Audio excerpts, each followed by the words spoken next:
Do this. Good evening, everyone.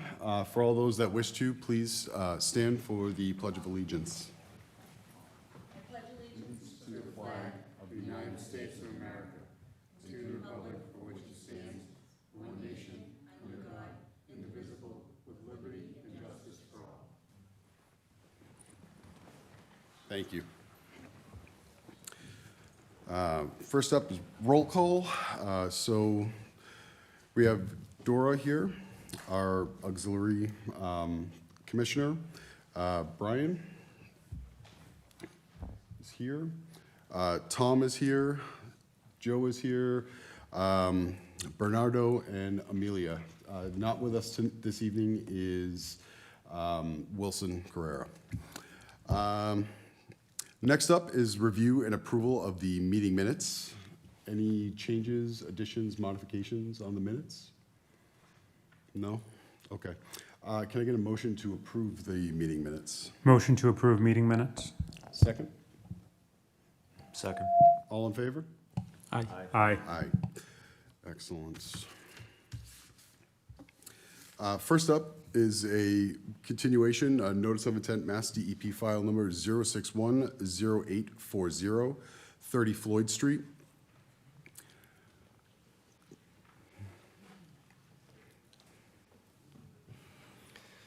Thank you, Mr. Chairman. Oh, here he is. I was going to pinch hit for this guy, but I guess he's here. Okay.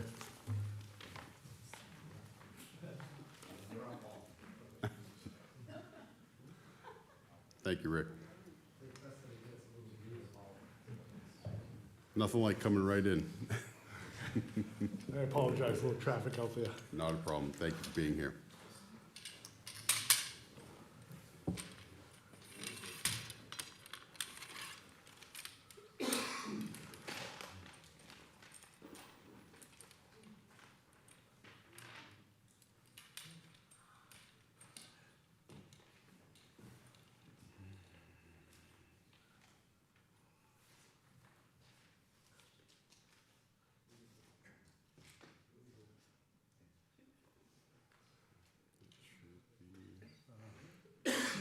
Good evening. My name is Paul Finocchio. I'm with PGF and Associates. I'm here on behalf of Kevin Childs, who's the owner and the applicant of the property. I get it.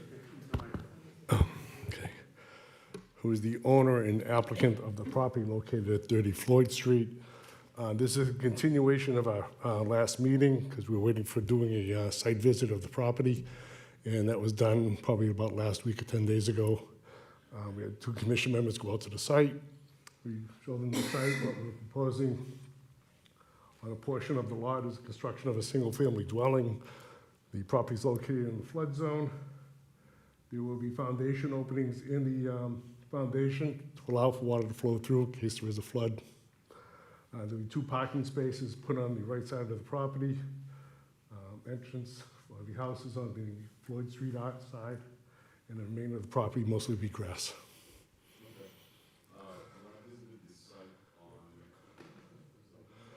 Thank you.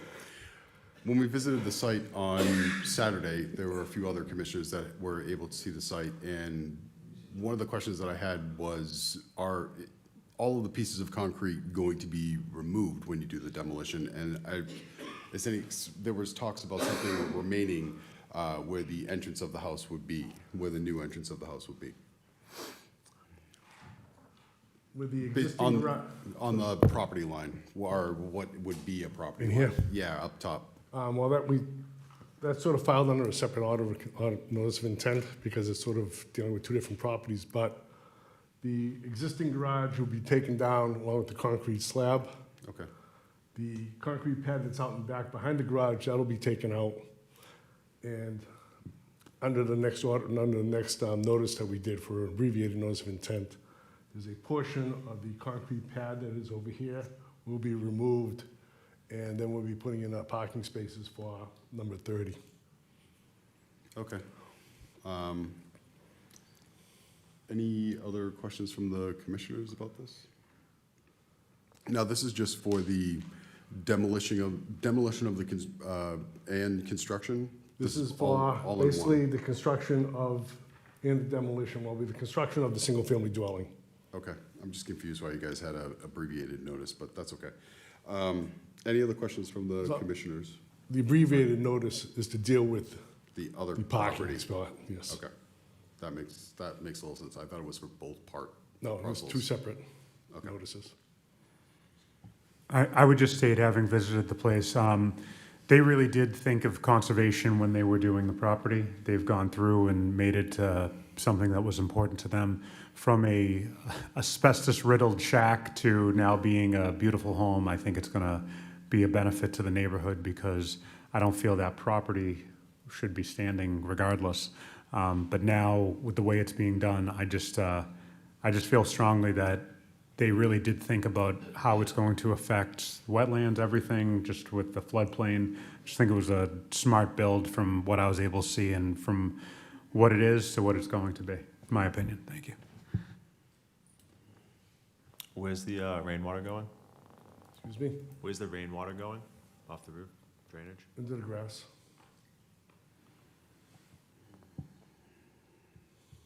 Okay. Any other questions from the commissioners? Okay. Is there anybody, so at this time, I'd like to open it up for any questions in the audience, any opponents or proponents of the project? Okay. I don't have any further questions, and if none of the commissioners do, at this time, I'd like to call for a motion to close out the hearing. I'll make a motion to close the hearing. I'll second. All in favor? Aye. Excellent. So I'm assuming that you're going to have a downspouts and all of that to, rain gutters and things of that nature that just direct right onto the property. Correct. So that's something that I would just be concerned about. We can address that with order of conditions to make sure that you're not impeding any of the neighbors. And I know that the neighbor is the person that owns the property next door, but I don't have any problems or see how this would violate the Wetland Protection Act. And at this time, I'd like to call for a motion to approve this NOI. I'll make a motion to approve the NOI. Second. All in favor? Aye. Aye. Thank you. Thank you very much. Next up is an abbreviated notice of intent, Mass DEP file number 0610843. Don't go anywhere. For the removal of a portion of the concrete slab and replacing with suitable material and pervious pavers to create a driveway. And this is also going to be a part of, I don't know why this was the removal of the existing garage. Is it, Well, the garage is coming down under both orders, under both projects. It's just that I had utilized the garage area as compensation for the area that's being filled in for the driveway. and you do that with pavers, correct? Yes. From what this is? Okay, and I'll Yes. just open the hearing for this. So, take it away, sir. Good evening, Paul Finocchio, PJF and Associates. On behalf of Kevin Childs, who's the owner and the applicant of the property. What we'll be doing is this lot was subdivided into two lots. Variances were granted and the planning board has signed off on the plan. And what we're proposing is on the existing house lot, there is a concrete walkway and concrete pad between the house and the garage. One section is higher than the other, and the other one is about 6-7 inches lower. So what we'll be doing is removing that portion of the pad of the concrete, filling it in with suitable material for these previous pavers, so there'd be parking for 2 spaces for house number 30. Are you gonna be changing the grade where it is at all, or? Well, 'cause we'll be it- changing the grade in this area right here, raising it up about 6-7 inches. And we'll be Okay. using the garage, portion of the garage foundation wall as the backstop for the driveway in the grades. Okay, And then we'll just extend that wall out along the property line onto the street. okay. Any questions for the commissioners? No? Okay, pretty straightforward. At this time, I'd like to open it up to anyone who is an opponent or proponent of this project in the audience. Seeing none, commissioners don't really have any questions. Motion to close out the hearing? Motion to close out the hearing? Second. All in favor? Aye. Excellent. It's pretty straightforward, and you're removing pervious surfaces to, or impervious surfaces to create a pervious surface, which is definitely an enhancement to the property. I don't see how this is, from what you're doing in your construction methods, that it would violate the Wetland Protection Act. And at this time, I'd call for an approval of this notice of intent. Motion to approve the NOI? Second.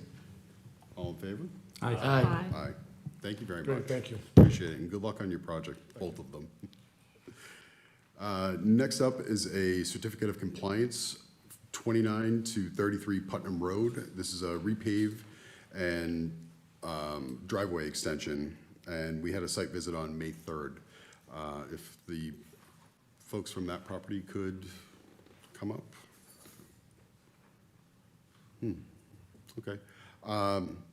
So there's no one to represent the property at this time. And from the site visit, I just want to have this on record that the project is not complete.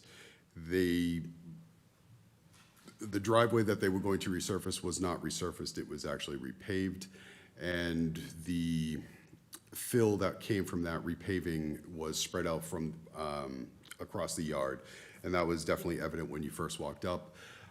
The next thing I noticed, because the project wasn't finished, their erosion controls are still not in place. So that is something that they are also in violation of their order of conditions. And from the rest of it is basically, there is a cease and desist on the property at this time. And I don't think that it would be prudent to approve this certificate of compliance, and we're going to have to continue this until they are able to put this in compliance. So we will move to the next item. I haven't closed it, so if you would like to speak, please. One person at a time, please, thank you. Mike and, can you turn your mic on?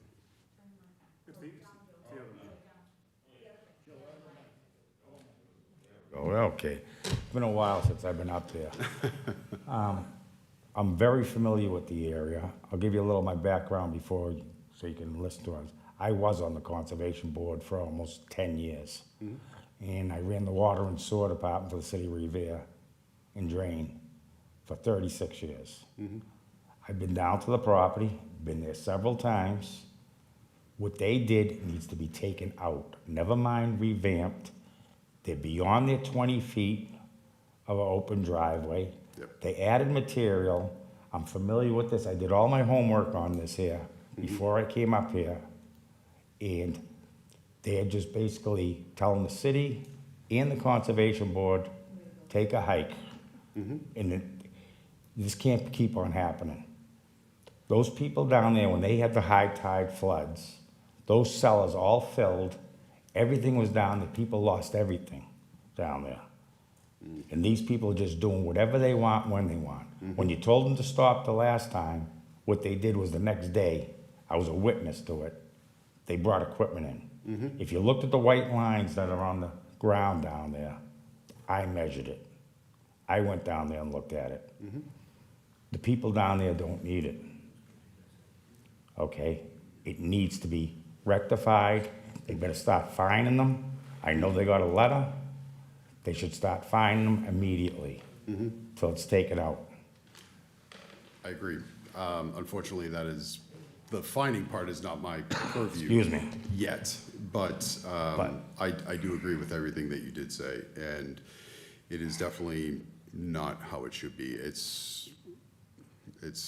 needs to be fixed. It needs to be ripped out. We're not sure what kind of fill they put in when they repaved that driveway. We're not sure. They try to say that's a French swale over there. That's nothing but gravel just thrown over there. That saw the videos that were provided to us, and it is definitely not a French drain. I mean, I can't emphasize enough, the people down there, granted they're in a flood zone, everybody that lives there knows that they're in a flood zone, they understand it. But you don't add to it with that much material of asphalt. No, absolutely. They are way outside the order of conditions that we imposed on the property. And I feel incumbent upon myself to not grant the certificate of compliance. And until they do comply, it will keep getting continued. But as far as fines and things of that nature, unfortunately, we don't have the ability to impose those I know fines. I've already looked into that. But they're not getting an approval from us, bottom Okay, line. and I thank you for that, and if you have any questions or anything, like I said, I thank you. I appreciate Thank it. you for the time. Anyone else?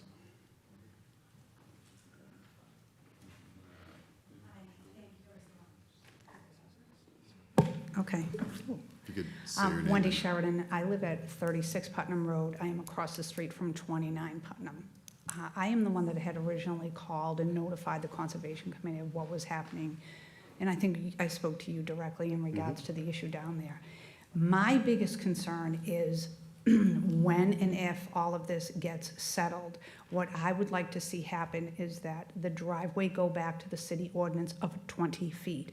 I feel as though if I were to do something on my property, that I would also have to comply with the city building department, the DPW, as well as any conservation people. And I would have to build to code, and I feel that that is, it's very, very important that this goes back to 20 feet, because right now they've extended the opening to 43 feet, which has created a complete catastrophe in regards to the parking department, the traffic department, as well as the police department. The calls that these people perpetrate from their location to our location because of how we're parked, and which is legal because we've had conversations with the traffic department as well as the police station, and we're completely fine and compliant in what we're allowed to do. But the harassment level from these people is just horrific, and it's been going on. I can go back to 2019, that I have documentation from 2019 that these people have been calling the city on me. So my biggest concern is to get this back to 20 feet so that it opens up the end of the street for other people, guests, whatever, to come and park and not be harassed by these people. I think that would also stop the phone calls to the city, to the parking, to the traffic, and to the police station as well. I agree. So- The existing driveway I believe that was grandfathered in, was 26 feet that they had originally paved down there. I know 20 feet is the city ordinance, but they did have something that was existing that was 26 feet. So not that I want to split hairs or anything at Yeah. this point, but their order of conditions says 26 feet, and that's what I have on file, just to make everybody square and whole. But if it was put back the way it was, I'm sure that it would be a much different situation at the end of that street, considering what you have for parking down there and how tight that street is as Yep, well. yep. I really don't want to get too much into the parking and the police Yep, and all no, of no, that. sorry. but Yeah, that's a I- different day. And I can appreciate Yep. you wanting to get it on the record. I do, Wendy. Thank you very much. Yep. But at this time, they have more issues with the city of Revere and the inspectional services than they do with us. Yep. I'm not issuing their certificate of compliance. Okay. The rest of it is on the city to Oh, really okay. enforce and really start to understand what the situation is down there. Okay, great. All right, I appreciate your time. Thank you very much. Absolutely. Thank you. Thank you. Councilor Garino Suaya, Ward 5. I just have a question. I was listening to what you said about the 26-foot driveway, That was pre-existing. but is that the actual driveway that they have that's That's what- 30-foot long? That's. And then what you they had another 20-foot one next to it? Yeah, they had 26 feet in their original opening, and then they added an additional however many feet they added when they moved the fence and put in that French drain over there. So that paving that they did, it was only supposed to be 26 feet. But what I'm But it saying, was supposed to be a resurfacing too. They weren't supposed to rip everything up as well. no, I understand what you're saying. That's where they put the cars sideways, right? That's what you're talking about, where the cars go sideways? Oh, at the end of the street, yes. At the end of the street. Correct, so. Now, them- that them- should all come out, right? Because they do have their own driveway that's 30 feet Yes, in length. correct. So That's that shouldn't be there at all. At all. Okay. When they moved the I just want fence, to, I want to make sure I understood it. and when they moved the fence, they inherently extended their driveway, which should not have happened. And Okay. They need to move their fence back to where it was and do what they agreed upon. And that's not what has happened. So we need to make sure that they're doing what they need to be doing. Okay, thank you. You're welcome. Absolutely. If you're stating that they need to put the driveway back to its existing condition, Pre-existing. but yes. pre-existing condition, thank you. How do I approach the city and who do I go to, if you could advise me, to try to get this back to the city ordinance? I feel as though, let's say, for the sake of argument, I'm gonna tear down my garage and I wanna build a new one. I would have to build it according to the city ordinance, correct? Correct. So because you're gonna mandate that they rip this all out and rebuild it, shouldn't it go back to the 20 feet? So, I don't have the answer to that, Okay. but I would definitely be more than willing to speak about this offline. Okay. And direct you where you might need to be. Okay, that would be I great. have questions myself. okay, great, perfect, I all right, have thank questions you. myself, but I would definitely be willing to chat about this with you at another time. Fabulous, thank you, thank you You're for your welcome. time. Oh, sorry. So we're gonna definitely continue this till next time, hopefully.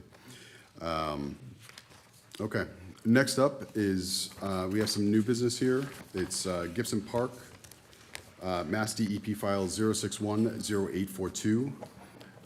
This is for a park renovation for the city of Revere.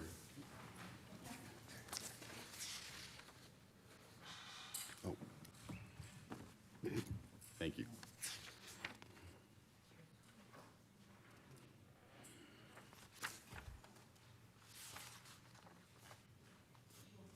You want the camera to see it.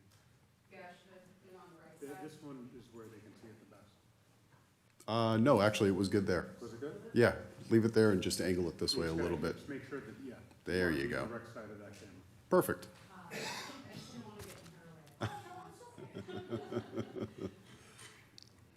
All right. For the record, Claire Hogebone with LEC Environmental Consultants, representing the applicant, the City of Revere. This is for Phase 1 of the Gibson Park Recreation Expansion Project. It's I'm just located. gonna Oh, open the- I'm sorry. Go ahead. I'm just gonna open the hearing real quick, so apologies, I got a little starstruck, sorry. So this Phase 1 is within Gibson Park proper. Phase 2 is going to occur at Thayer, or 29 Thayer Avenue, parcel just to the south of Gibson Park. And just because of a multitude of reasons, we're sort of splitting those into two separate phases, so the commission will see a notice of intent for Phase 2 in the future. But for today's filing, we'll be talking about the Gibson Park portion of the work. Just to go over existing conditions very briefly, you enter Gibson Park from the terminus of Hayes Ave, just in the south portion of the site here, via a paved driveway, and you enter into a paved parking lot. And as you see in light blue colored throughout the plan set is paved walkways throughout the site. The two boxes that are outlined in dark blue are 4 tennis courts located within the eastern portion of the site, and the dashed blue line above the tennis courts here is a half basketball court. And the commission might recall that we came before you in 2023 for an ANRAD application to have wetland resource areas on the site approved. So just in this northeastern portion of the site is an isolated wetland that's jurisdictional under your ordinance, and the project does not have any impacts to that isolated wetland. The remainder of the site is occupied again by the paved walkways and manicured lawn, and within this larger area here is a baseball field and diamond in sort of the southeast corner of that. Additional resource areas located on the site, there's almost all of them. In pink here It's sort of a combination of salt marsh or coastal beach. And the purple line through the center of the site is the 200-foot riverfront area extending from the mean high water line associated with Pines River. The site itself is located on Point of Pines Peninsula, so that is a barrier beach jurisdictional area, and as such, anything up gradient of salt marsh or coastal beach is considered coastal dune, but with the existing conditions on the site, it doesn't really present the typical coastal dune features that you would see. I think lastly, we have, of course, the majority of the site is located within land subject to coastal storm flowage, with the exception of the baseball diamond that's sort of outlined with these squiggly lines here.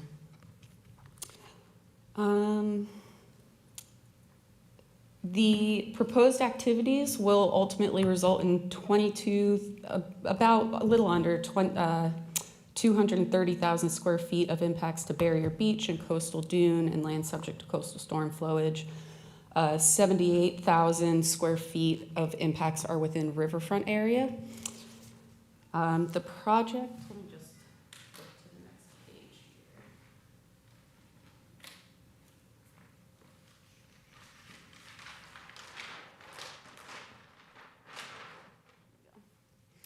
So the proposed project includes, the biggest component of it is transitioning the baseball field and manicured lawn to a multi-purpose athletic field. So that's this large rectangle in the sort of south central portion of the site. To accommodate that, the walking paths will be reconfigured to go around the athletic field, and as a result, it reduces the amount of paved areas within the riverfront area and sort of pulls that pavement away from the river itself as well.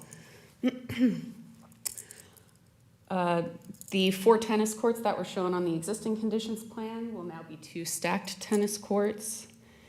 We have 2 3-tiered metal bleachers for spectating of the athletics at the field.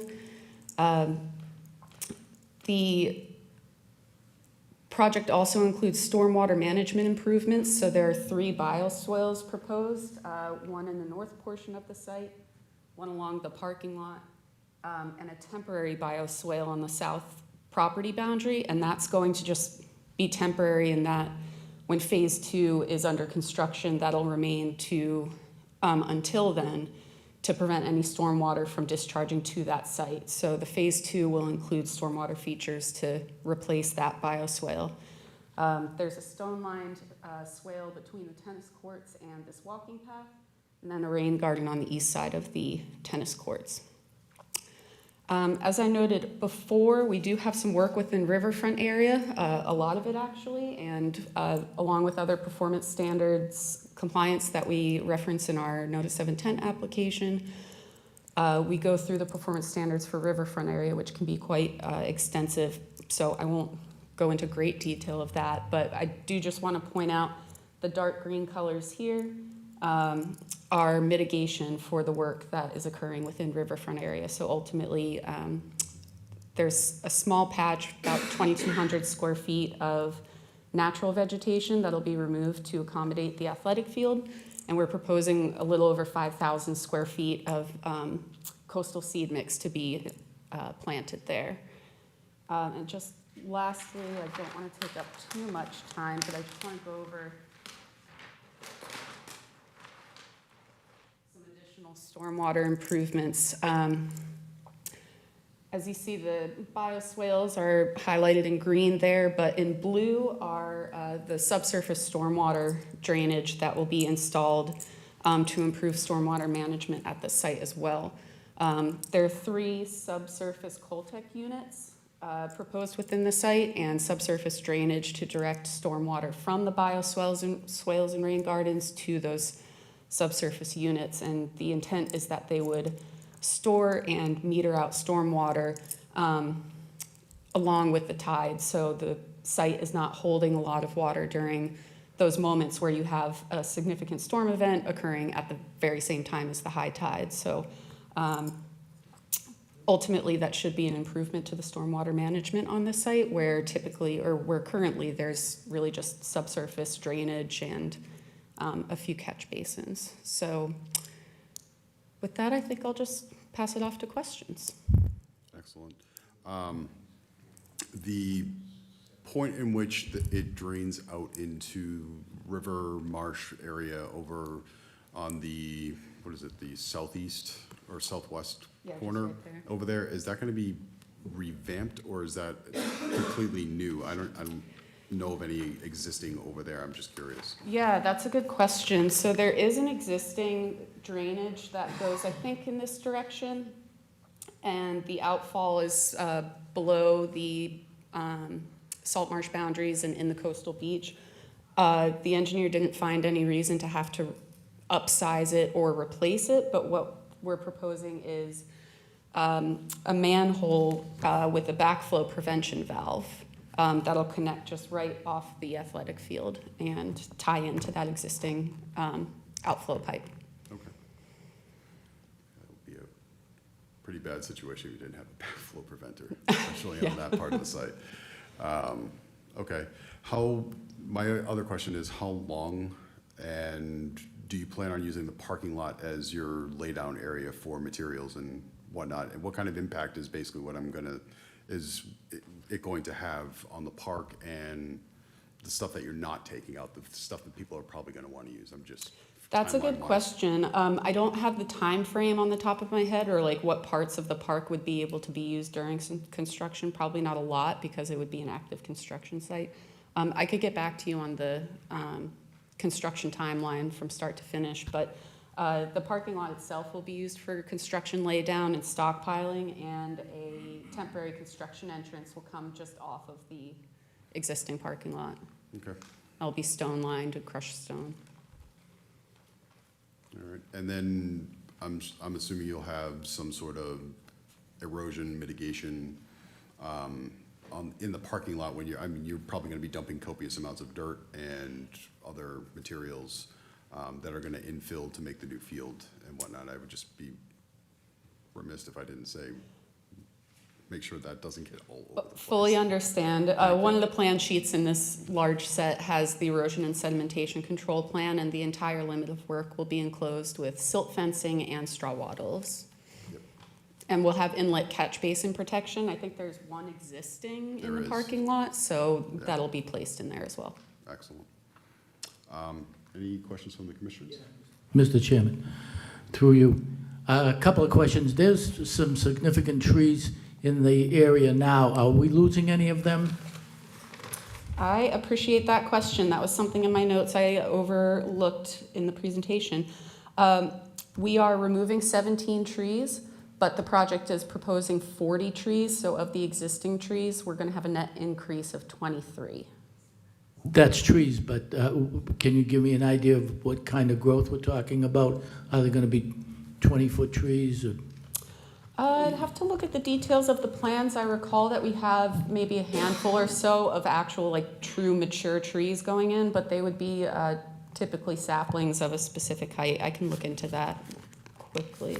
Also, do you have the type? Yes, the last couple of sheets of our plan set have the planting plan. I actually think that I put it in this set. Right to it. So this is the planting plan that's included in our plan set here. So the planting schedule has all of the tree species and shrubs. There's the coastal grass mix that will be planted in the mitigation areas, and a number of perennial plugs that'll be installed as well.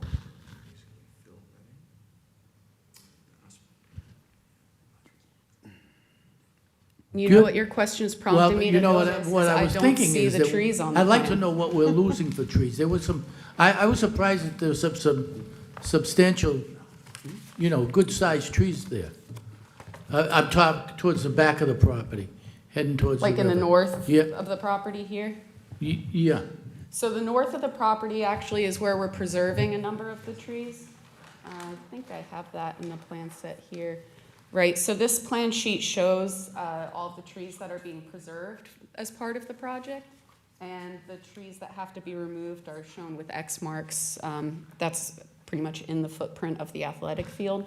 A number of these, like along the baseball field here, are pretty young saplings. They're not really that large. These here are larger trees, and we can look into the species and present that to you at the next meeting. I'd say the one substantial tree is this large tree closer to the river, but we could sort of look into providing a little more detail of how the mitigation of the additional trees would offset the removal of the existing trees. I believe what I'm referring to are, and I'm looking at your drawing here, there's 1, 2, 3 trees. I wish I could describe it. It looks like a letter J. Yeah, right there. Yep. Here? No. First, On the right. right? Yeah, right up there. Yeah. 1, 2, 3. Those look like substantial trees when I was making my observations. Okay, I have another question too, by the way. of course. I've noticed when we were there, I saw at least a half a dozen people going through the property to get access to go fishing on the Pines River. Will there still be a safe pathway for people to access that back river? That is a good question. They could perhaps continue gaining access along the shoreline from 29 Thayer, where Mills Ave makes that sharp turn at the old boathouse location. There's that gravel parking area that goes right to the beach, so there still will I be have a some. feeling there's a chain link fence at some point. I would I think so. It There goes might- perpendicular to the river, so that would did have to kind of go around the rocks and everything. Yeah, I think And there's a bulkhead there also. when the contractor is selected, they'll definitely need to scope out some safety measures to implement during construction to ensure that people can still utilize land outside of the work footprint, but not enter the work footprint. Right now, it looks like they were just going south of the ballpark to get access. The individuals I saw, Oh, walking this way? Yes. yeah. Yeah. So they can, especially since the parking lot itself will be utilized for construction, that might prevent folks from trying to access the shoreline from that typical location. I believe parking would still be allowed on Thayer Avenue, but again, people could still access the shoreline through the boathouse property to the south. Or through Gibson Point, through that parking lot up there, there's access on Right. the other side. Yeah, Gibson Point, just northeast of the project here. Yeah, but then you go through private property. So I think we've done enough focus for them. Gibson Point? Yeah, there's portions of it that are public. And my last question, which is more recreational than anything else, was there any thought of putting pickleball instead of the tennis courts? Or one, you could actually get 4 pickleball courts and 1 tennis court. You'll have to wait for phase 2 to hear about that. Okay, thank you. What's the field surface? Is it grass? It's natural turf grass, yes. The team considered synthetic turf field, and that was quickly discounted for a number of reasons. Plus coastal. The amount of drainage that you would have to put in to make that feasible in that area would just, there'd be a lot of excavation if you put in a Yeah, the turf cost field. was a big Yeah. There was feature. Definitely no way, but I appreciate that it is gonna be all natural turf. Any other questions from commissioners? Yeah, just one. About how long do you think phase 1 will take once you start phase 1? I know you didn't know the construction timeline of when it's going to start, but when it does start, about how long will it be? Well, I do have an idea of the start date. I think we're anticipating to have the project start this summer, July or August, I believe, but I'll have to get back to you on the actual length of construction. Over a year, under a year, just an idea? I mean, based on the size of the project, I wouldn't be surprised with over in a year. Okay. So I'll be prepared with that answer for the next meeting. Thank you very much. And just on the tennis courts, what's the surfacing you're using? I know that it's tarmac at the moment, but what's the planned surfacing for there? Oh, that is a great question. That might be in a separate plan set, but I could get that answer to you, but it might be like, I would assume just the typical specs that you would have, like a couple inches of asphalt with that sort of colored, softer material that gets embedded with it with some sands, but Okay, I'll look because into there's those some details. flooding sometimes in those tennis courts as well, so it's just to understand what the mitigate against that would be. Mhm. Okay, thanks. Any other questions from commissioners? All right. Go ahead. At this time, I'd like to open it up to any proponents or opponents of the project. Councilor Guarino Sawaya. All right. You were talking about improving the stormwater drainage on the site. How is this going to impact the adjacent neighbors? And what are we going to do to mitigate the flooding that could potentially occur to the neighborhood? And when you are changing the field to a multi-purpose field, is it going to be raised?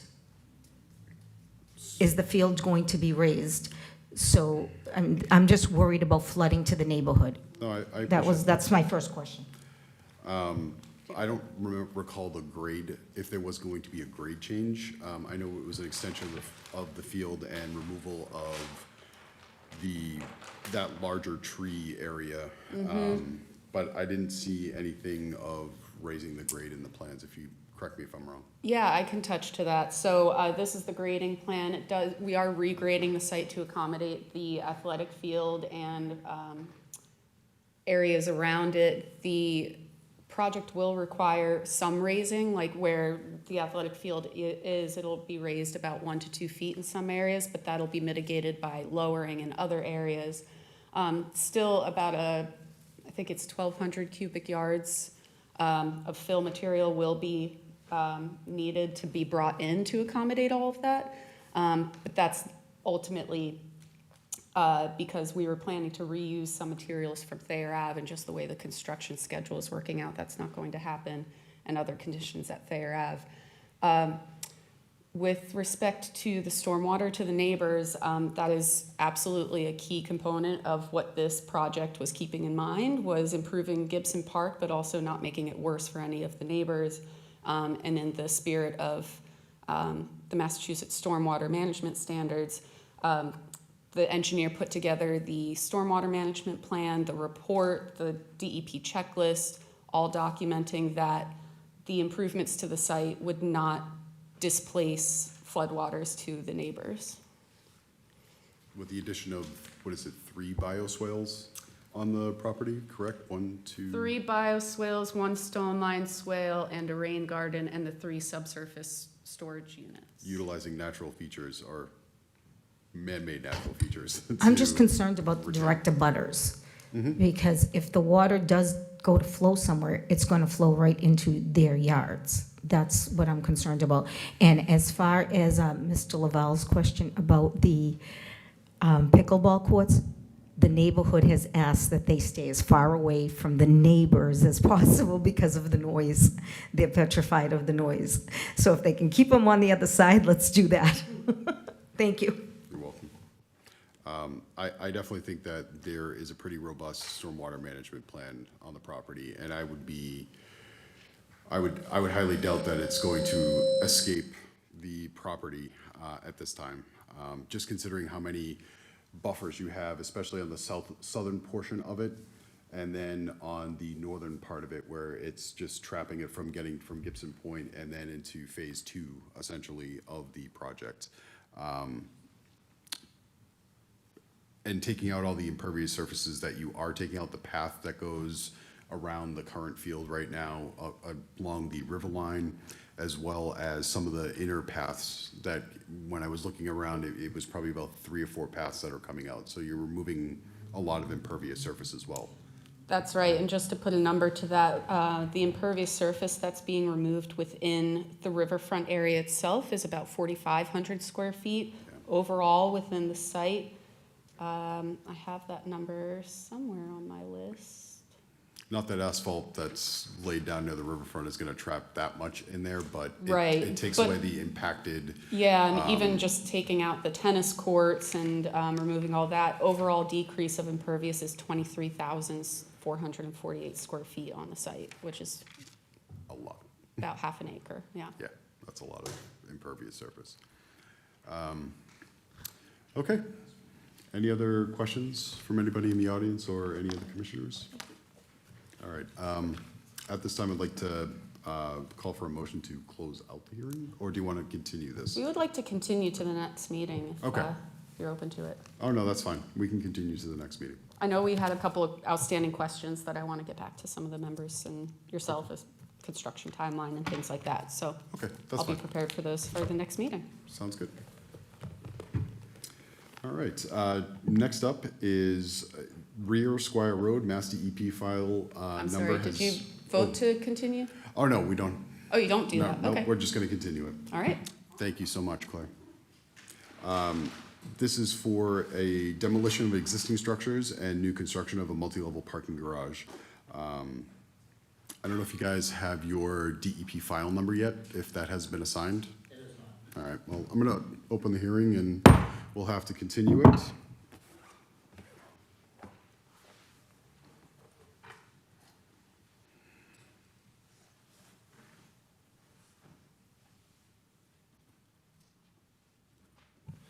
Well, thank you, Mr. Chairman, members of the commission. For the record, Rick Salvo with Engineering Alliance.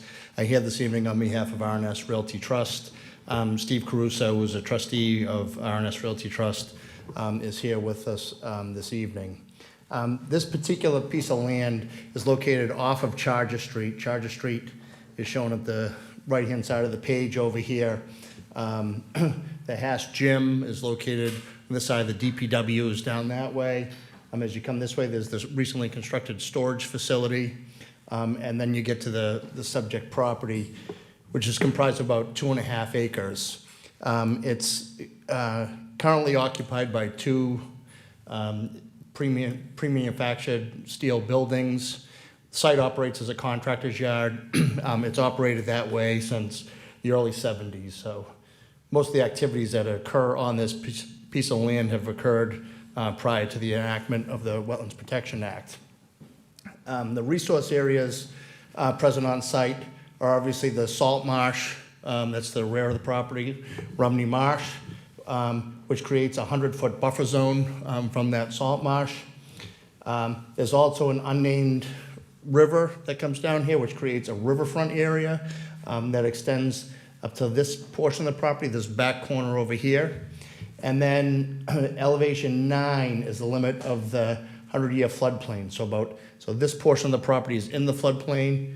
This portion of the property is outside of the floodplain. That elevation 9 also delineates the limit of the Rumney Marsh ACEC, which also exists on this property.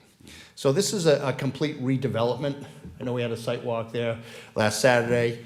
You can see it looks like a lot of this lot is comprised of gravel. What we realized when we did the soil testing out there is underneath that gravel, there's about a 6-inch layer of asphalt underneath the whole entire site. So the site is effectively completely paved right up to the top of slope that heads down to the salt marsh.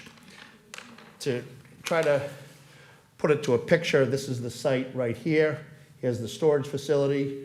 Charger Street comes down here. Rumney Marsh back here, and this is the access way here. This particular roadway in here is about 54 feet wide right now. There's a series of catch basins. I think they just have standard sumps. I don't think they're deep sumps. Most of them aren't hooded, and they discharge to a 30-inch drain line, which discharges at the rear of the property over here. So the proposal is to tear all the buildings down on site, narrow this driveway down to about 30 feet from 54 feet, which will allow us to put in a public sidewalk, landscaping, and street trees, which was required by the Site Plan Review Committee. In addition to that, we'll be replacing the catch basins on the street, putting in new deep sump hooded catch basins. And we're also going to add a CDS water quality unit prior to the discharge to that 30-inch pipe, which will result in a TSS removal of about 93%. So it's a significant improvement to the runoff that's coming off that existing roadway. The site will then be occupied by a 583-car parking garage, typical precast style parking garage, that'd be about 5 stories high. Access to the garage will be by vehicular access right here, get access into the garage and go up and down the various levels. Folks will then travel to the rear of the property where they'll wait for a shuttle to come pick them up. The shuttle pulls in on the west side of the site, comes into the property, will pick up folks, come back out this way, take them to the airport, and similarly, the reverse of that will happen. There will be some modest filling that's going to occur. The elevations in this site range from about elevation 7 and 8 at the lowest point up to about elevation 11 on this corner of the site. The grade around the building will be elevation 9.5, be about 6 inches higher than the floodplain, and the building floor slab itself will be at elevation 10, which would be about a foot higher than the floodplain. This will allow us to go back to FEMA after this building is built and through a LOMA process, remove the building from the floodplain. This particular use clearly is a lot neater and a lot cleaner than the inherent issues that come from contractors' yards. The way that the stormwater management is being handled in the rear is this whole area here will all be pervious asphalt.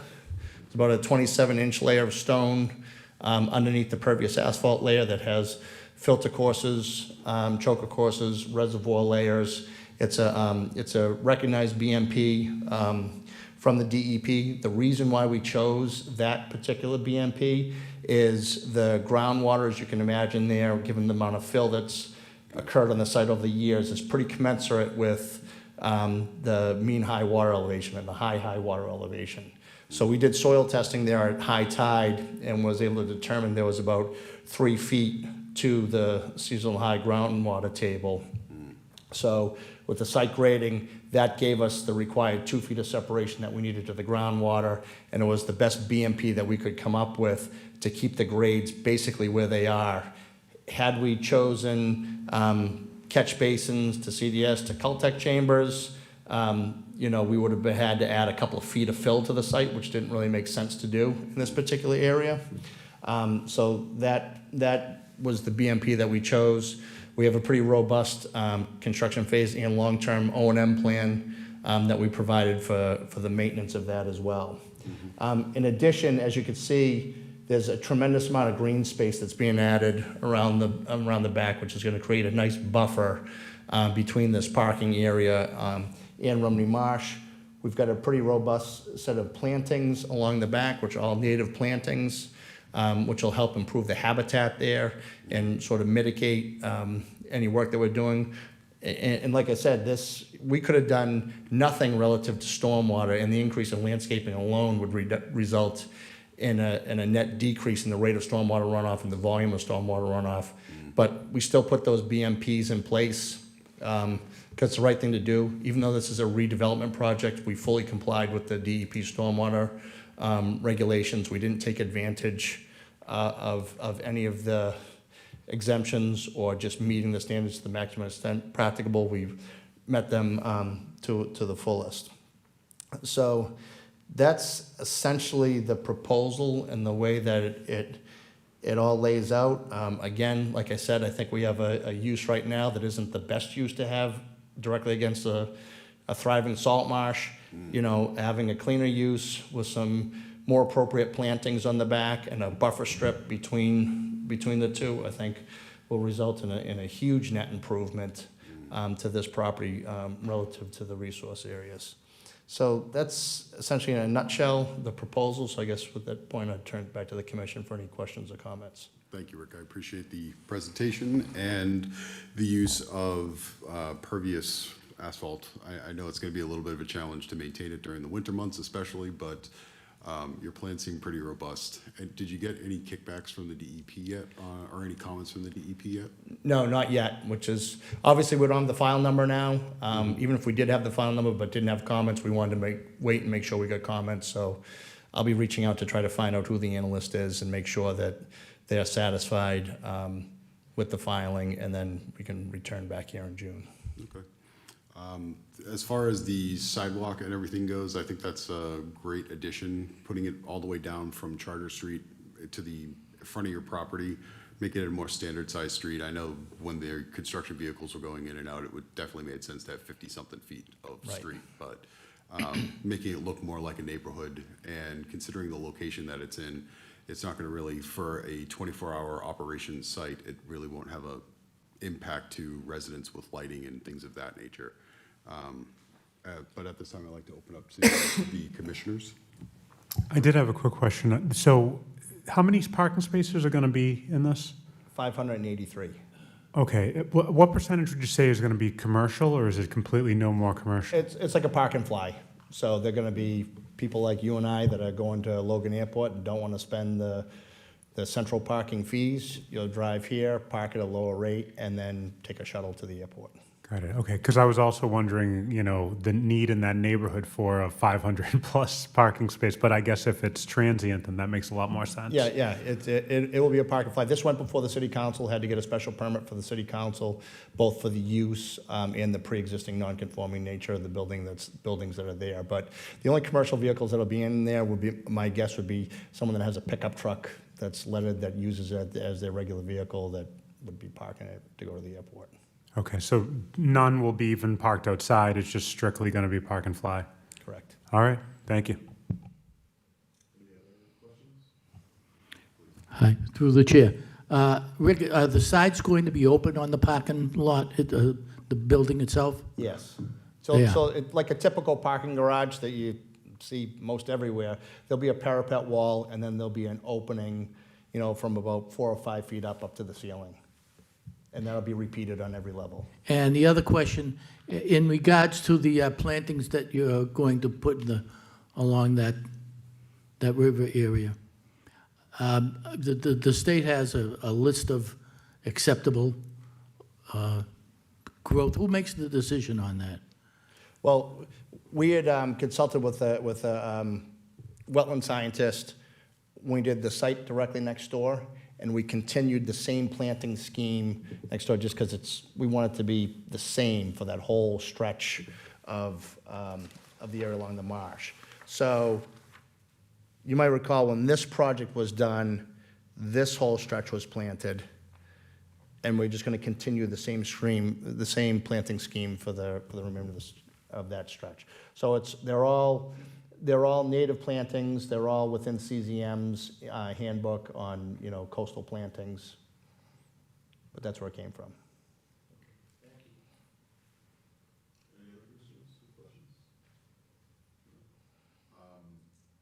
At this time, I'd like to open up to the audience if they have any questions, comments, concerns about this project.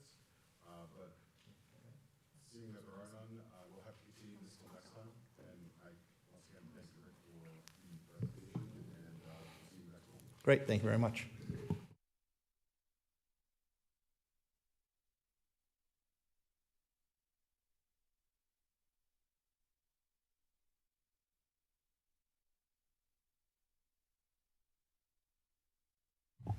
Apologies, thank you, guys.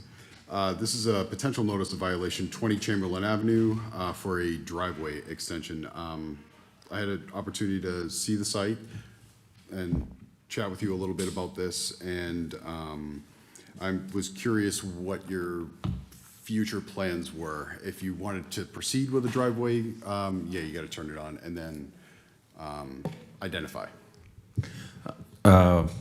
Again, thank you. And again, I'm going to blame my my lapse here in ignorance.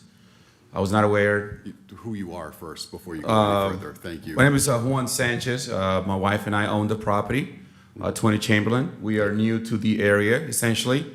After serving in the military for over 2 decades, we decided to come back home. So we purchased the property. We love it. And when we purchased the property from an elderly couple, the fencing out front did not quite work for us.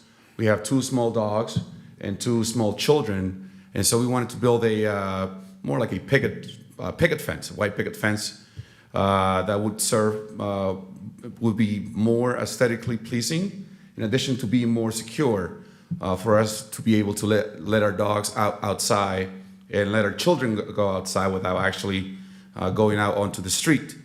So when we changed the fencing, we actually exposed about 80 square feet of grass area that essentially became adjacent to the driveway, the existing driveway.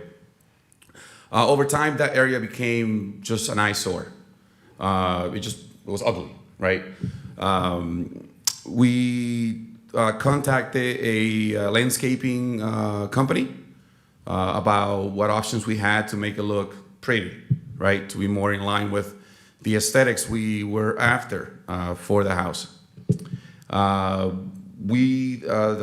landscaping company nor I thought that we should need a permit for essentially working on that piece of area, since we were not doing any sort of significant digging. We also checked with the city afterwards, after the fact actually, and the commissioner, I think Lewis, he did actually ascertain that we in fact do not need a permit. However, we learned that any attempt to cover up permeable areas in a flood zone with non-permeable materials requires a permit. So, after great advice from you and Brian and Elle and John, again, we've been going back and forth. We wanted to go forward with the asphalt, but we are going to keep it a permeable area, okay? So instead of going with asphalt, we're going to try to make it as pretty as we can by using river rocks and maybe pavers, as you suggested, the large ones. And so we want to, of course, avoid a lengthy process of approvals. We have 3 little boys, one that was just born a month ago. We are super exhausted. We are running thin on budgets. And so we want to keep this, as easy as possible, keep the area permeable. And I think, using the rocks and maybe some large pavers, I think would achieve the look that we, can live with, and perhaps, remain within the bounds of this here committee. Yep. I like that a lot, and I think that would not only enhance, but it would also keep, instead of putting asphalt down there, it would enhance the property still by being able to retain that water, so you don't change any water storage on your Yes. property and do it that way. You would have to, I'm not sure if this would be an RDA, a request for determination of applicability. I think that would probably be our best course of action, because you've kind of already done the excavation of that area. Not that you had permeable surfaces in there anyways, it would be like you were ripping up your grass. So I think a simple RDA in this, because you're not doing any excavation and you're not doing any changing or altering of how much water storage you have. So I think simple form would be more than sufficient, and I don't know what the associated cost, but it's not that much. Okay. We're talking under $100 to file for something like that. And as you can do it piecemeal and get it done at your leisure, you're laying down rocks and putting some pavers down, and we would definitely take a peek before you sign off on it, just to make sure everything is okay. And if you're nervous about that, if not, totally fine. Yeah. But I think an RDA would definitely be your best course of action, seeing as how you're not doing any excavating. That's what I was hoping or for. changing. Yeah. So, yeah, awesome. Yeah, so next steps would be to go onto the DEP website, file an RDA, you come back in front of us one more time, and then you're good to go. We'll do a site visit with the rest of our commissioners. We'll make sure that everybody else is on the same page of what you're trying to accomplish, and we will be able to get you moving in the right direction. And I thank you for coming in front of us and just explaining what was going on, and congratulations. Hope you get some rest. We'll see, but thank you. Thank you very much. All right, so RDA, and then, so I submit the RDA first, get the thumbs up, and then continue with the work? Yes, so you'll submit the RDA to the DEP, Yep. which will come to us. Then we have 21 days to Respond. review and give you a determination of, or if we can't come to a determination, but we will. Anyways. I got it. But yeah, so So- you're all set, but I'll be on the lookout for your RDA soon. Thank you. Thank you for your time and your service. You're welcome. Excellent. All right, so next up is a notice of intent, Mass DEP file number 0610841. This is for 1012 North Shore Road. This is for a driveway extension. If you wouldn't mind coming up for a moment. Now, just for a little bit of a backstory, this was previously paved and taken out, and then some efforts were made to refill and make it flat and put grass in the situation. I have that about right for you? Okay. So for this project, one thing you did do when you put that, or put all that dirt back and put all of the concrete bags underneath, not to mention take the asphalt that you ripped up and just kind of threw it to the side, you created a lot of water storage. And what that's doing is it changes the setup of the neighborhood or setup of your neighbors. And you're creating a place where water can go and get stored and then ultimately released into the neighborhood. So, not really sure how we're gonna get a driveway extension for you at this point, but I'd be curious to know how you might be able to restore it back to where it was with that natural slope that came off the end of your driveway, so that the impacts are minimized to your neighbors, essentially. I mean, I have no objection getting you a driveway in there, I just wanna make sure that your neighbors aren't impacted by doing so. So, I'm not really sure what our next steps are, and if any of the commissioners, I know, Tom, you were there, Elle was there, and, were you there, Joe, for that one? If you guys have any questions or comments, maybe we can try to help this gentleman get his property back into compliance. Because as it stands, what you have in there for retaining wall and for how much dirt you've added has definitely made an impact. Yep, I will definitely take the drawings from you. So I'll let you kind of lay out what your notice of intent is about briefly, and we can kind of go from there. But yeah. Thank you, sir. Yeah. Yeah, I see you.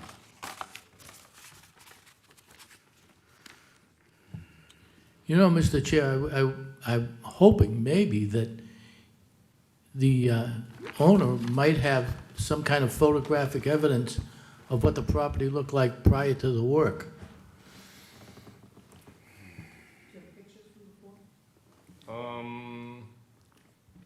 So you can see the Google, but the Google picture is like 13 years ago, because we have the two parking spots at the front here, and then some rail, some rock right there, and then we try to pay it so we can park the car there, because we don't have enough space. We have only two, and then sometimes we try to squeeze one car there, three, and then we cannot open the door because we have the trash can and thing. And then my buddy said, "Oh, we just make another two," and then because we try to avoid the ticket all the time, but now it's a big problem, so I don't know what to do.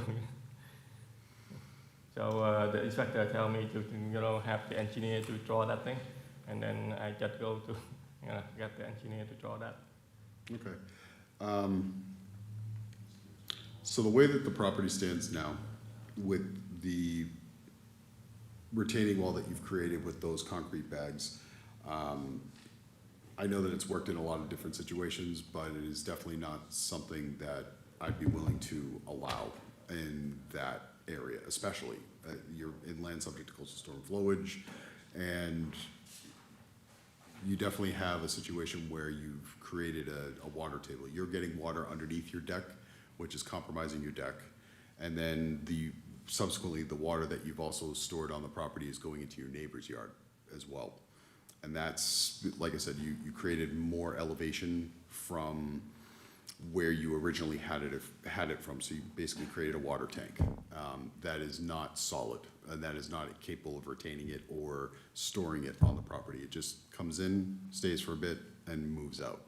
So what I would think would be some of your next steps is to return the property to its original state so we can make a more informed decision about what some next steps for you might be in this situation. If getting your vehicles, your commercial vehicles off the street is your primary concern, we need to do it properly.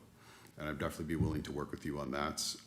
But as it stands, the way you have that retaining wall, if that gives way, that's a lot of weight that's gonna come down on someone sitting right behind that fence. So I'm not really sure how to, May I say something, sir? absolutely. So If you right wanna- now, Speaking to the mic. sorry. So right now, every time, I think my home is low, and then we have the sump pump inside the home. Sometimes it just pump out, some days like a heavy rain. We have just only a little bit water, like we pump out underneath of my deck, because when I buy the home, it's have the way it's set up like that. So I don't know what's going on, but it's very little water. And then most of the time, like whenever the rainwater go down, they absorb inside of the grass area, like right now. Yeah, because I removed the asphalt already. Yeah, because we cannot afford to, try to make anything, and then we try to reduce, and then do exactly what the city tell us to do. Yeah. So before you did all the modifications to your driveway, before you did anything to create that retaining wall that you have now, how much water did you previously have when you would have a rain event? Was it a Very little. very little? Okay. From what I saw when we were looking at the property, the way that you're pumping it out, and then your neighbors next door are pumping it out, it's basically creating. It's basically creating a circle of water pumping out. So you get the water on your property, you pump it out, they get it on their property, and then they're pumping it back into your property. So it's a vicious little cycle that you're in right now. And the only way that's actually gonna get solved is if you remove that retaining wall and restore the grade that you had. So from what it appears, from what I could discern on some aerial views of your property, it started from a gradual slope from the retaining wall from your neighbor in the rear coming towards North Shore Road, and then also tapering down from the end of your driveway that you had pre-existing. So it was almost like a slope that would go right underneath your deck. So that would be my first thing, is to remove some of that dirt and that retaining wall out of there to not only return it to what it used to be, but also make it a lot safer. I don't know how stable that retaining wall is, truthfully, and I have a big concern that it's going to fail at this point. You don't really have anything to stabilize it or hold it in place. So I think your next steps would definitely be to return it to where it was as soon as possible, as budget permits. I know that you said you're running low on money, but removing things is a lot easier than adding things. The next thing I would definitely would want you to remove is the asphalt that you laid down to create that driveway. That definitely needs to come out of there as well. That's sinking right into or getting into the water table. That's oil, and I would definitely want that removed as well. Taking it off and not having permeable surfaces, you create a lump of things that have, that are impermeable underneath your deck, which is also kind of displacing water in a roundabout way. But first steps, I think, for you, and we'll leave the hearing open for now, is to get the property and back into its original state and go from there and see how we can extend to at least get one of the commercial vehicles off the property. I know you have quite a long van and quite a large trailer that goes with it, and becomes a hassle for sure. I completely understand that. But we definitely need to get the property where it was before so that your neighbors are not impacted by your modifications to your property. I think that's probably our first step. And I'd open this up to other commissioners for suggestions, questions, comments. May I add another question, please? Sure.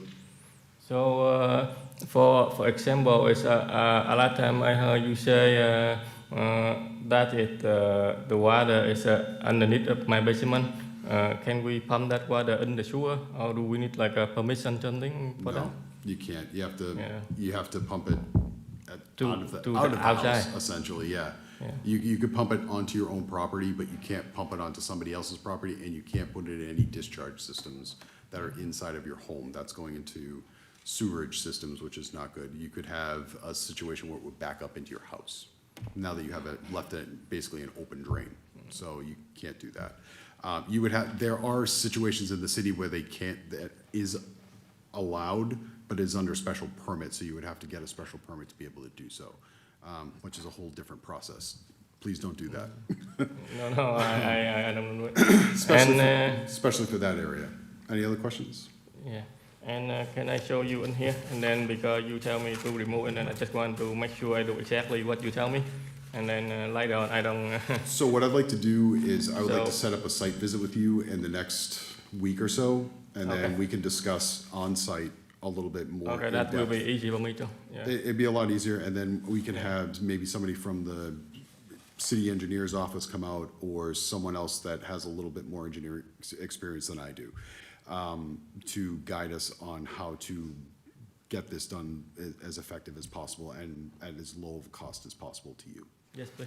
But I will definitely be setting something up within the next week or so to make sure that this gets addressed in a way that is not impactful to your neighbors and to the city for that matter. So any comments or concerns about that, about some of our next steps to try to get this back? I would just say, if you have the ability to have somebody that you know and feel comfortable with, that's knowledgeable in that, whether it's an engineer or somebody that you believe you could hire that could potentially come in and maybe wouldn't be a fortune, but them having that expertise to come in and take out what needs to be done and to get it to be right and come before us with plans. Because what we need more than anything is for us to be able to look at plans, sign off on the plans, and then forever for your property. If you ever go to sell your property, that next person would be able to then come back to the decision that was made and say, okay, I was allowed to do this. Here's the plans. Here's what it should be. So if you have the ability to hire someone that can draw that up, come before us, and then we have it all set, that would be your best option. Because then you don't have to worry so much about doing it the way we want, which we do. The other person would be hired to do that. So I know it may cost you a little bit of money, but the headache, the pain of having to do it, it would be on the other person. So it's just something to just think about. So can I ask you a question, please? Probably I call the engineer, and then I ask him to modify, the plan here, and then he will bring out another one, and he will stamp, and then after that you come over, I will show you the thing, and then if you think it's work out good, and then we do that. Okay.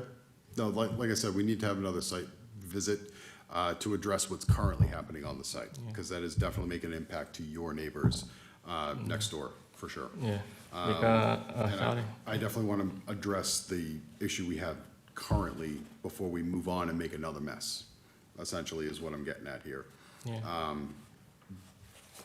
The longer your property stays in the condition that it is in, it is going to have more and more of an impact to your neighbors around you.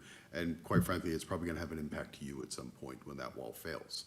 So to stave off having any other monetary encumbrances on you through damages through your insurance, I would definitely like to try and get this property back to where it was, so we can then execute a plan, as he was saying, to make sure that we have everybody on the same page. The city knows what you're doing, we know what you're doing, and it is proper.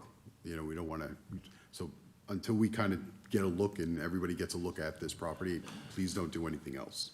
I know you're anxious to get no more tickets or not incur any more fees, but I do need you to just be patient, and we're going to work on this. We're going to help you out with this.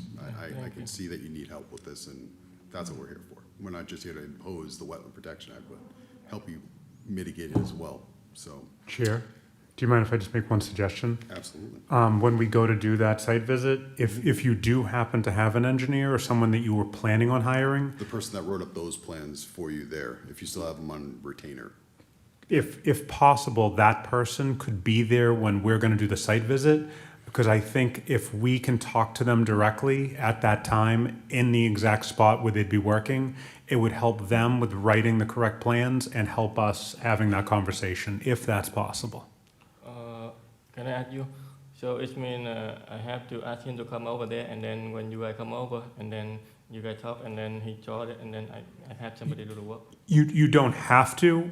I'm just suggesting, Yeah. I think it would help everybody if that person was there at the site visit. But you don't have to. I just think it would help you. No, I think I will try, because I don't want to, keep getting make a lot of mistakes. Because I'm very appreciate everybody come over to the house, and then I've been stuck so long time, and I have problem with my family, everything. I'm almost hang myself, I couldn't sleep. I went to the hospital for the emergency many times already. Now if I keep going like that, and then I don't know what to do. We understand. We're trying, you gotta understand, we wanna help you. We wanna get this resolved, you wanna get this resolved, we wanna make sure your neighbors aren't impacted.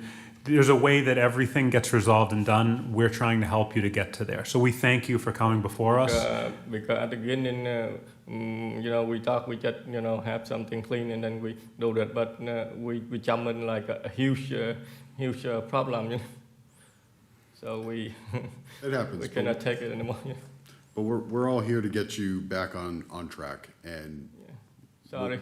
no, don't worry about it. You can't be sorry for things you don't know.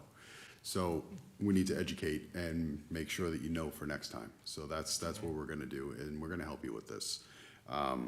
We'll try to find some creative solutions to get this cost down for you, and like Commissioner Averbach said, we definitely would love to have somebody there to do, it's not necessary, but it would definitely help bridge the gap about what you have and what's next. So I will definitely be setting something up for you.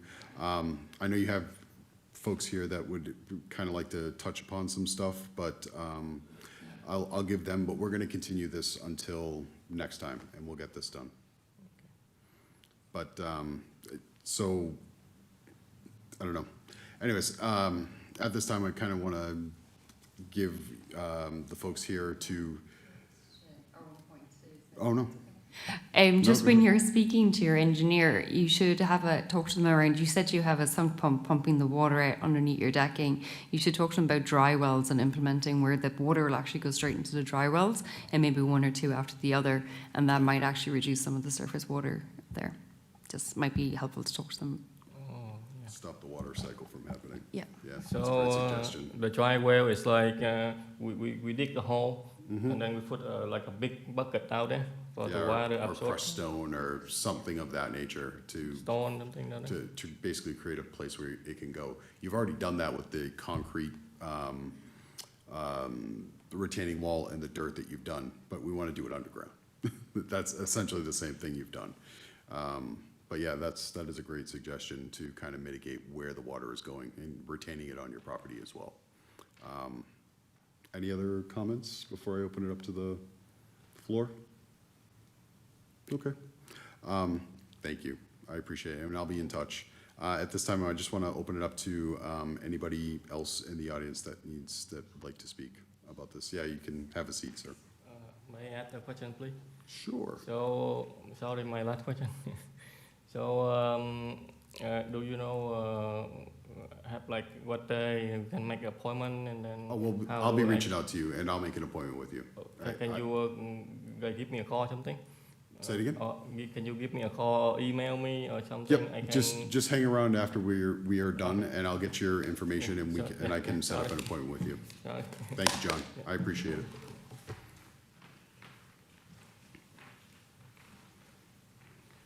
Good evening.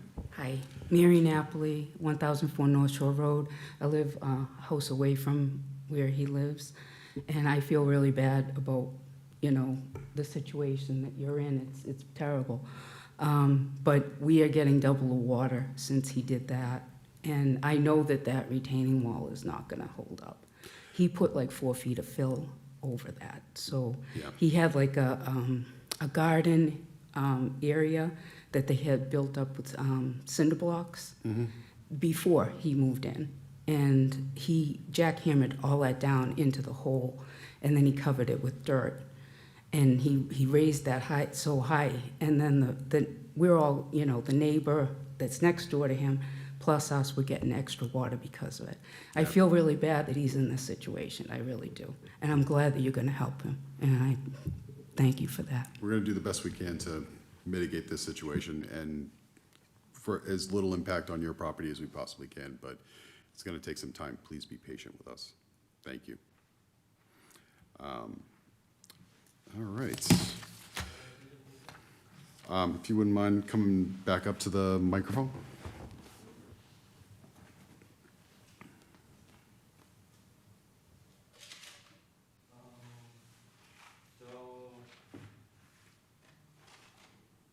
There we are. So like the lady just say I have like a break in the cinder block or something, but as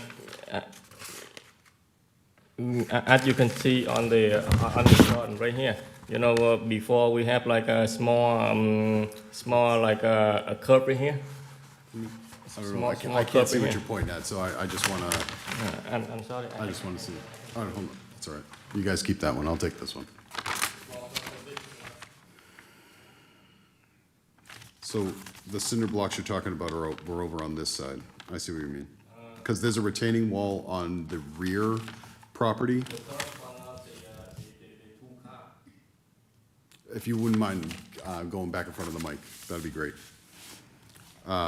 So in front of the two cars, the pre-existing driveway you have now. The curve front of the two car, like Is this that where high. is that where you had cinder blocks previously?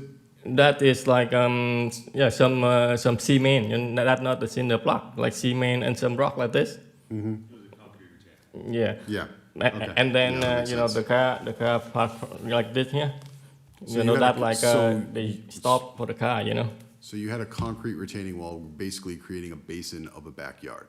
Is that more what we're looking at here? Instead of a gradual slope, it was a retaining wall for your driveway, and then it was about a 4-foot drop to that lower.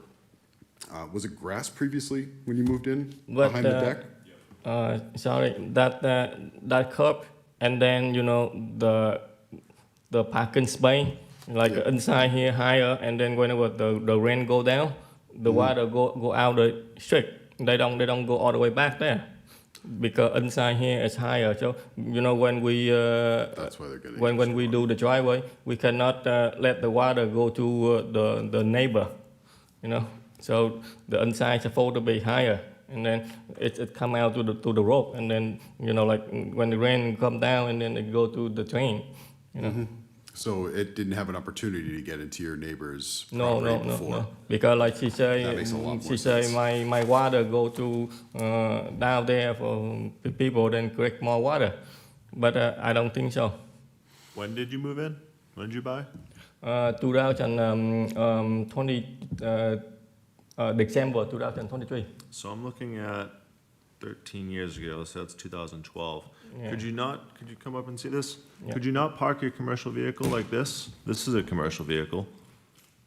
Does yours not fit? This is not my, and then this is the other guy. But you see, this is the road right here. This one stick out a lot. So that's why you're getting ticketed, because it sticks out? Yeah. Yeah. Okay. Stick out like this much, like 2 foot or more than 2 foot.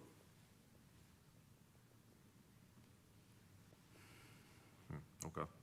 And then When is that? the water. This is 13 years ago, so 2012. Yeah. But how can they ticket him if they can't differentiate? There's no curb. There There's no isn't. s- There's no curb, there's no sidewalk. driveway cut delineating How it. can they delineate it? I don't know. I'm not really sure how that works. Because this whole issue is stemming from him not being able to park like this person parked for years. Yeah. I'm not exactly sure And if how he much just- space you had on the retaining, or from the what is considered the end of the I driveway. mean, that's a 10-foot box truck, so that's longer than your typical car. Yeah, you have a pickup with an extension on it. I think he has an F-350 on it. The pickup is very long. I think if he sticks the end of the F-350 over the retaining wall, it's not bad, Yeah, you could back it in there.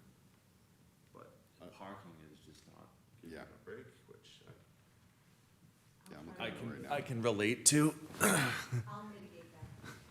Because if our solution is bring it back to what it was, he just wanted to stop getting ticketed. If he can park his F-350 like this truck parked, Yeah, then he can just bring it back to what it was, and you could put the regular vehicles on the road. put 'cause the you did- retaining wall back there. You had personal vehicles in the driveway, and then obviously your commercial vehicles out on the street. You have a trailer, I believe, as well? No, I don't have a trailer. Or was it just a longer vehicle that you had? Long, You yeah, had a- my bike You had is, he has very a long. Econo line van too, a big Yeah. one. So that should I mean, probably. those feel like they would fit. It's the frame of the F-350, that's why. It should fit, I mean, you put the retaining wall back in and on the other side and just not make the lip at the end of the driveway as high so you can back your car in and get it over that retaining wall instead of doing it that way. Is the retaining wall gone? Yes. No, Did you hammer down the that wall? is the curve, you know. The curve, yeah. The curve, you know, like, the curve from the car here. Yep. It is only this much, but, you know, the curve, you know, when we try to do like add in another driveway, and then I just remove the curve, I You just make it removed- flat. So you know? just took the top off, Yeah, so the top retaining up. wall is still Yeah, there. We just top up. Yeah. So, Oh, that makes sense. You see, right here, sorry, I have the picture. Sorry, I have the. Yeah.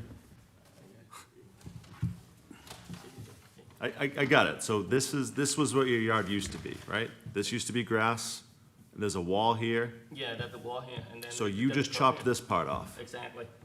So this so is still from here. From here to here is only like, I think like, 3 foot, 3 foot a little. But my point is, this is still here? Yes, So the best course of action is gonna be, someone talks to parking and tells them they can't be ticketing you, because I don't think they can. And then so this is what you filled in. With- exactly, yeah. We have an overnight city ordinance that I would- has So no before- commercial vehicles before on the this- street. this height, So that's like, why. Not too much, you know, they Mm-hmm. were here, Yep. yeah, not gonna here. So you were just looking to add a foot so you could get totally off the street? That's exactly what he can't was be looking for. delineated because there's no sidewalk. So, All right, I got it now. See right here, sir? You see, Yep. if you want, I can, you know, just cut right here straight, and then I get everything out, and then I make my land flat with the other guy land, you know, like before my land still higher, and then the guy over here, you know, the guy next door here just pumping over here, and then a lot of water come in mine, and then go to my basement, and then I come in from out, you know. So when we do the site walk, I'll show you some methods to help with the water. Yeah, because the people. But here, they pump for to the now, water. the solution is gonna be, Okay, so I got here, right, and then. Remove I the get fill everything and out, and then, maybe concrete have bags. the engineer to draw like a driveway or something right here, Mm-hmm. you know, and then I just come right here. Yep. In my yard, you know. I think that's, I think that makes it so you guys don't get flooded if he has a dry well. I think that's one of the bigger solutions. for a site visit. Luckily, you have someone looking to work to fix it. we'll, We have a lot of situations that's not the case. we'll talk more when we come out. Yep, Yeah, why don't we give you this one as well? yeah.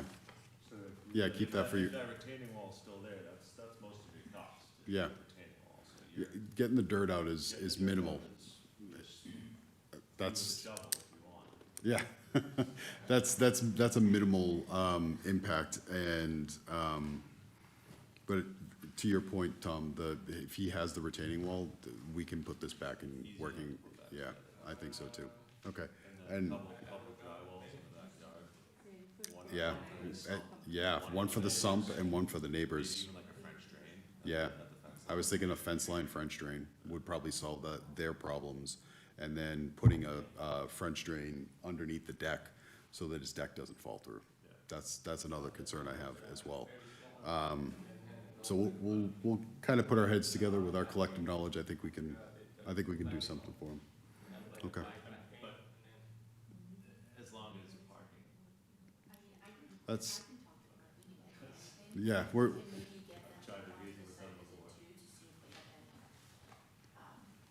concerns.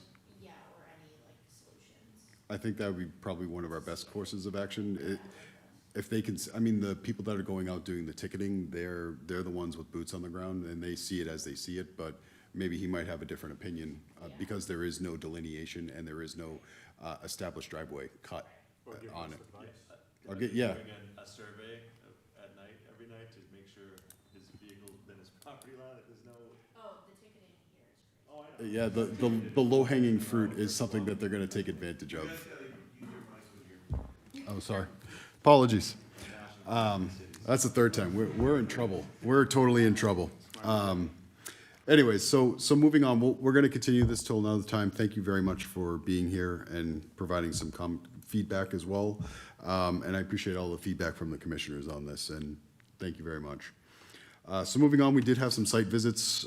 We visited Gibson Park, 23 Frank Ave, 29 to 33 Putnam Road, the cleanup at the end of Putnam Road, 1012 North Shore Road, 30 Floyd Street, and the rear Squire Road near 320 Charger. So we had quite a robust site visit scheduled this past week. We did have some communications about Beverly Ave, the notice from the DEP, notice received for the amendment to a certificate of inclusion. I won't get into that, but we had a communication for them as well. And then a notification, or notice received from Nick Rystrom. And then our ACOE permit letter. So we had a few communications that came in as well. But at this time, I'd like to open up for some open discussion so we can maybe. Mr. Chair, could you elaborate on the Beverly Street notice that you got from DEP? So that was basically the communication that we sent out to them, that they are going to be, that we are going to be leaving it in their purview to make a determination of applicability for any projects or anything coming up on that site. Just leave it in their court. They kind of took it over after we had a no decision for that property. I think it was 2023 or 2022. I can't remember exactly when, but since then they have been advising anybody who has come up with that. So that was the gist of it. So at this time, I'd like to open it up for any discussion. If we have any other, if we want to discuss anything else about John's property, or do we want to leave that till we kind of take a walk down of the site and get a real, like, dig into it a little bit? I mean, maybe we can get some shovels and see if your retaining wall is viable at this point. I think we wait. Yeah, Yeah. I think we'll wait is right. So at this time, I'd like to call for a motion to adjourn. I'll make a motion to adjourn. Second? Second. All in favor? Aye. Thank you very much.